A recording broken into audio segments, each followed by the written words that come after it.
Look, you could have two perfectly identical pieces of land sitting right next to each other, and one could be worth millions more than the other. And the reason has nothing to do with construction costs and everything to do with approvals. Imagine two side-by-side 5-acre plots of land. For Site A, the current zoning permits a 150-unit apartment building at 6 stories. Every parking requirement is met, every setback requirement is met. You could submit site planning drawings tomorrow. Now, look at Site B. It's currently zoned agricultural. You want to build that exact same 150-unit apartment project, but to make it happen, you'll need an official plan amendment, a rezoning, multiple studies, public hearings, and site plan approval. Same land, same location, same project, completely different risk profile. In fact, Site A may be worth millions more simply because the entitlement risk has already been removed. In real estate development, certainty creates value, and that's what we're going to explore today. We'll start with why approvals drive value, then we'll look at the key decision makers inside city government. After that, we'll climb the approval ladder, learn how developers analyze zoning, and finally discuss one of the most important concepts in development: control versus ownership. Let's start with the foundation. In real estate development, one concept drives more value than almost anything else: entitlements. Without the proper entitlements, land is simply dirt, a piece of property with potential. Entitlement are what transform that potential into a buildable project. They determine what can be built, how dense it can be, how tall it can be, and in many cases, whether a project is financially viable at all. This is why experienced developers spend so much time studying zoning, planning, politics, and approval pathways. Because in development, profitability is often determined before construction begins. The entitlement path can matter more than the building itself, and all of that starts with zoning. Think of zoning as the operating system for your computer. Just like your computer can only run certain software because of its operating system, in real estate, property can only support certain uses because of the zoning. Without zoning, cities would be chaotic. Factories could be built beside schools, warehouses could be built beside residential neighborhoods, industrial parks could sit directly beside real parks and apartment buildings. Zoning exists to organize growth and to establish rules for every piece of land within a municipality. Who actually controls these approvals? Municipalities have three primary layers of decision making. The first is planning staff. These are full-time city employees whose job is to administer and enforce the rules. They're asking a straightforward question: can this legally be done? They review zoning regulations, setbacks, parking requirements, landscaping standards, and technical compliance. Their focus is on the rules. Above planning staff sits the Planning Commission. These are typically appointed citizens who review larger projects and hold public hearings. Their question is slightly different: should this project be approved? This is where community impact begins to really matter. Residents can voice support or opposition. Traffic concerns, building height concerns, neighborhood compatibility, and quality of life issues often become part of the discussion. Then, at the top of this process sits City Council. These are elected officials whose responsibility is broader than technical compliance. Their question is: do we want this project in our city? At this level, economic development, housing needs, public opinion, political priorities, and long-term growth objectives all come into play. As projects move from staff review toward council approval, uncertainty generally increases because decisions become less about technical compliance and more about policy and public priority. That brings us to the approval ladder. Understanding this ladder is one of the fastest ways to understand zoning risks. At the bottom is by right development. This is the ideal scenario. The zoning already permits exactly what you want to build.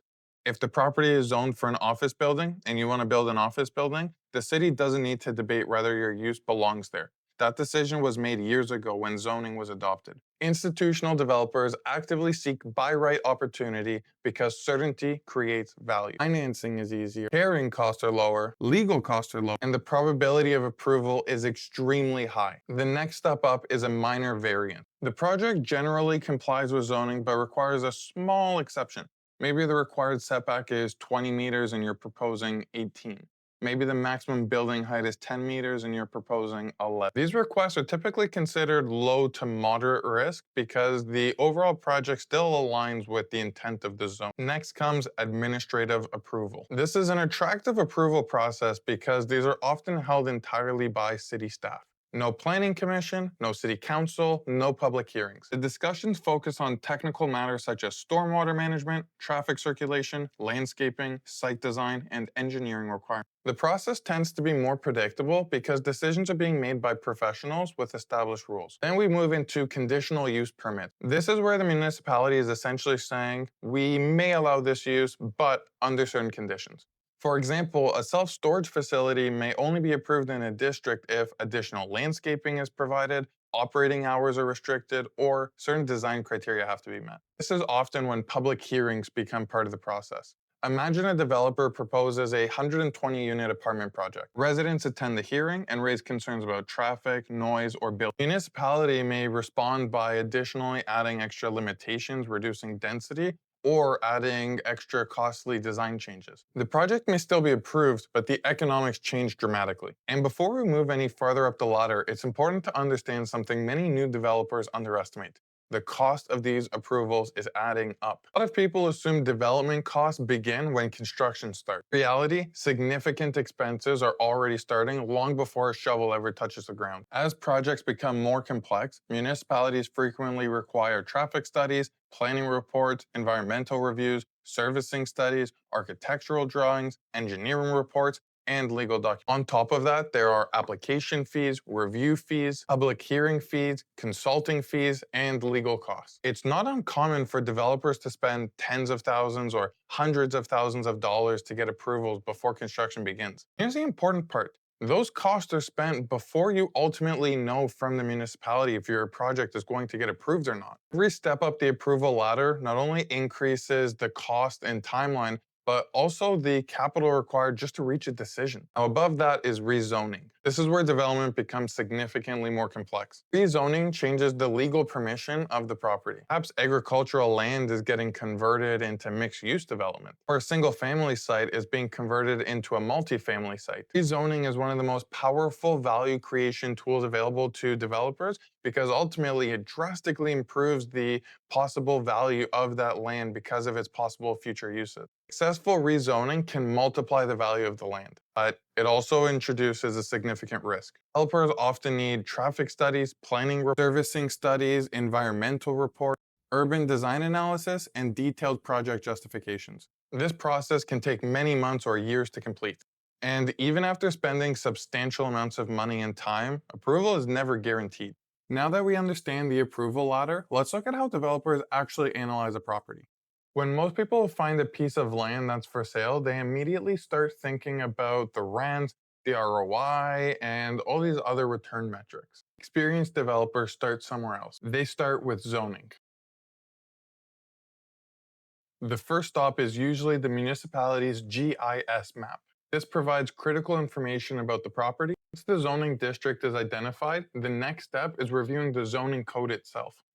And within that code, there is one document that is particularly important, the use table. The use table tells you if your use is permitted, conditionally permitted, or prohibited. When looking at a use table, this is a very long table and it's going to outline almost every use imaginable for a piece of land. It's going to have, for example, multifamily, residential, retail, office, and all sorts of different subcategories. So you know exactly for your class if you're going to get that approval, conditional approval, or it's just not allowed at all. If your use is permitted, then you have a by right opportunity. If your use requires a conditional approval, well, then you just learned a new risk for your site. And if your use isn't permitted at all, well, then the only way you can make that project work is with a full rezoning. This important step sounds simple, and it is, yet many new developers still don't verify it. And this ends up being a costly mistake. They assume a use is allowed when it isn't. And months later, they discover that the entitlement process is much more complex and much lengthier than they initially thought it would be. Another important step that a lot of new developers make is skipping pre-application meetings. These are really important. Many developers meet with the planning staff to review the project goals ahead of time so that they can get that important feedback and then they can know quickly if they're on the right path or not. A short meeting can reveal potential concerns, required studies, even whether the staff generally supports this type of project. Sometimes a 30-minute conversation can save months of work. It brings us to our final concept, ownership versus control. The biggest mistakes new developers make is by purchasing land without fully understanding the entitlement risk beforehand. They'll buy the plot of land and then they start looking for approvals. Doesn't work like that. If the municipality says no to their plans, now they're just stuck with a plot of land that they can't use for their project. Loan could bankrupt the developer. Experienced developers approach this process differently. This is why experienced developers always have contracts which have extra feasibility and due diligence timelines so that while they have the property tied up under contracts and they haven't made their full purchase, they can start the process of going through all the studies, going through the entitlements, and once that's approved, then they can go and close on it. Otherwise, if they find out that it's not going to work, well, now you only lose a little bit in deposits and you saved yourself from making a really wrong purchase. Traditional developers separate feasibility from entitlement. Physical feasibility is a matter of trying to determine if the land itself can actually support the type of building that you're trying to build. Is the soil strong enough and the right kind? Is the utility line set up? Is the water set up? And all the other aspects that you're going to be searching for. Whereas again, on the entitlement side, we're not worried about if the building can physically be built. It's will the municipality allow us to build that building here? You've done that and you've confirmed which type of approvals you're going to need, then you can start underwriting the property.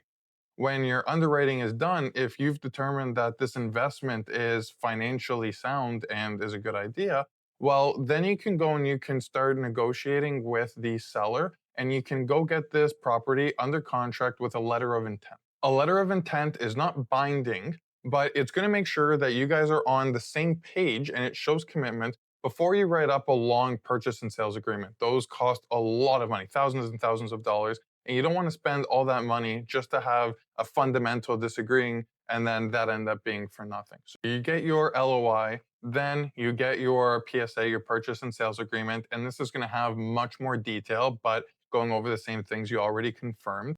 Now, you've agreed on your LOI, you see eye to eye on the major terms, you've spoken with the lawyers, you have your majorly lengthy PSA, purchase and sale agreement, written up with every little detail imaginable and every possible outcome and consequences, everything clearly laid out. In there, you have your due diligence. And once this is all confirmed, you're going to go and you're starting all of your approval processes, which you would have discovered beforehand. And finally, once you get that approval decision from the municipality, then the deal can actually go through. Your deposits become non refundable and you go forward with the project.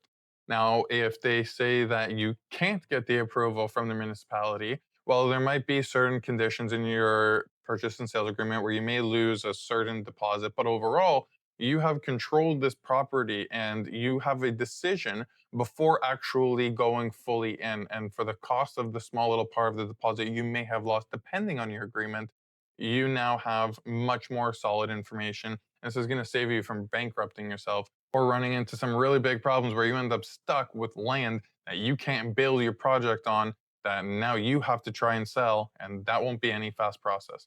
If you enjoyed this video and you learned something new, make sure to like this video and subscribe because many more videos are going to be coming through where we're going to be comparing other aspects of zoning, going deeper into LOIs, purchase and sale agreements, raising equity, and a lot more. So make sure that you stick around, hitting the bell notification. You're going to always find out when I'm releasing new content that is going to help make you a better commercial real estate investor or developer. Thank you, and I'll see you in the next video.